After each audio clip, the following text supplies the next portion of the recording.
Catholic അപ്ഡേറ്റ്സിലേക്ക് സ്വാഗതം. ആദ്യം പ്രധാന വാർത്തകൾ. ഈസ്റ്റർ ഉദ്ധിതനായ ക്രിസ്തുവിൽ വീണ്ടും പ്രത്യാശ കണ്ടെത്താനുള്ള അവസരം മാർപ്പാപ്പ.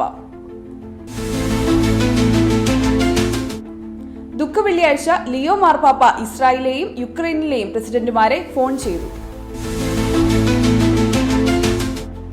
ഏപ്രിൽ 11 സമാധാനത്തിനു വേണ്ടിയുള്ള ജാഗരണ പ്രാർത്ഥന. ക്രിസ്തു മരണത്തെ ഒഴിവാക്കുകയല്ല, അതിനെ നേരിടുകയാണ് ചെയ്തത്. കർദിനാൾ പിയർ ബത്തിസ്ത പീസ് ബെല്ല. ശൂന്യമായ കല്ലറ മിശിഹായുടെ അഭാവത്തെയല്ല, അവിടുന്ന് കാലാതീതനായി പ്രപഞ്ചം മുഴുവൻ നിറഞ്ഞു നിൽക്കുന്നു എന്ന സത്യമാണ് വെളിപ്പെടുത്തുന്നത്. Major arch bishop. വാർത്തകൾ വിശദമായി.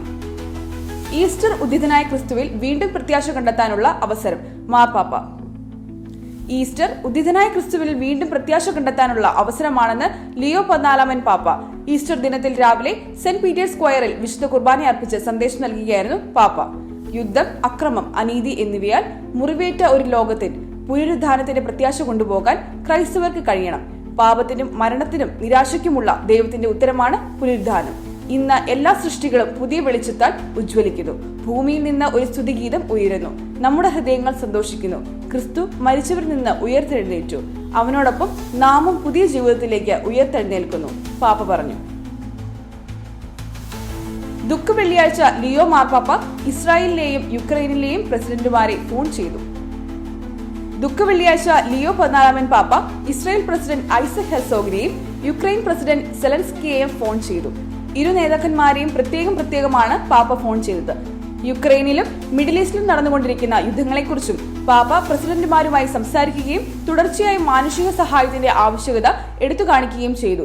പീഡാനുഭവത്തിന്റെയും ഉയർപ്പിന്റെയും ആശംസകളും നേർന്നു.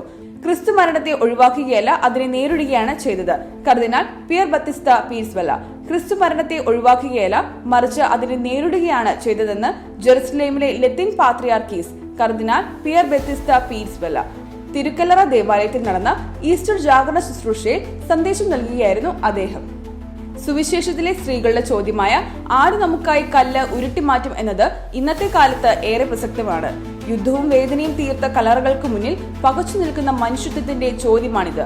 എന്നാൽ ആ കല്ല് മനുഷ്യൻ ശക്തിയാലല്ല, മറിച്ച് ദൈവത്തിന്റെ സ്നേഹത്താലാണ് നീക്കപ്പെട്ടതെന്നും മരണം അവസാന വാക്കല്ല എന്നതിന്റെ വലിയ തെളിവാണ് ശൂന്യമായ ഈ കല്ലറയെന്നും അദ്ദേഹം പറഞ്ഞു. ശൂന്യമായ കല്ലറ മിശിഹായുടെ അഭാവത്തെയല്ല, അവിടുന്ന് കാലാതീതനായി പ്രപഞ്ചം മുഴുവൻ നിറഞ്ഞു നിൽക്കുന്നു എന്ന സത്യമാണ് വെളിപ്പെടുത്തുന്നത്. Major arch bishop. ശൂന്യമായ കല്ലറ മിശിഹായുടെ അഭാവത്തെയല്ല, മറിച്ച് അവിടുന്ന് കാലാതീതനായി പ്രപഞ്ചം മുഴുവൻ നിറഞ്ഞു നിൽക്കുന്നു എന്ന സത്യമാണ് വെളിപ്പെടുത്തുന്നത് എന്നും സീറോ മലബാർ സഭ മേജർ ആർച്ച് ബിഷപ്പ് മാർ റാഫേൽ തട്ടിൽ ഈസ്റ്റർ സന്ദേശത്തിലാണ് അദ്ദേഹം ഇക്കാര്യം പറഞ്ഞത്.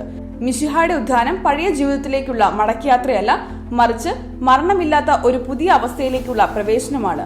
ഉദ്ധാനം വഴി മരണം അവസാനമല്ലെന്നും ദൈവവുമായുള്ള നിത്യമായ ഐക്യത്തിലേക്കുള്ള വാതിലാണെന്നും തെളിയിക്കപ്പെടുകയായിരുന്നു. ഉദ്ധിതനായ മിശിഹായിൽ നങ്കൂരമിട്ട പ്രത്യാശയുള്ളവർക്ക് ലോകത്തിലെ ഒരു പ്രതിസന്ധിയും ഭയപ്പെടേണ്ടതില്ല. നമുക്കും മിശിഹായോടൊപ്പം പ്രത്യാശയുടെ പുതിയ ജീവിതത്തിലേക്ക് ഉയർത്തെഴുന്നേൽക്കാം, മാർ റാഫേൽ തട്ടിൽ പറഞ്ഞു. കാത്തലിക് അപ്ഡേറ്റ്സ് ഇവിടെ പൂർണ്ണമാകുന്നു. പുതിയ വാർത്തകളും വിശേഷങ്ങളുമായി നമുക്ക് വെള്ളിയാഴ്ച കണ്ടുമുട്ടാം. നന്ദി.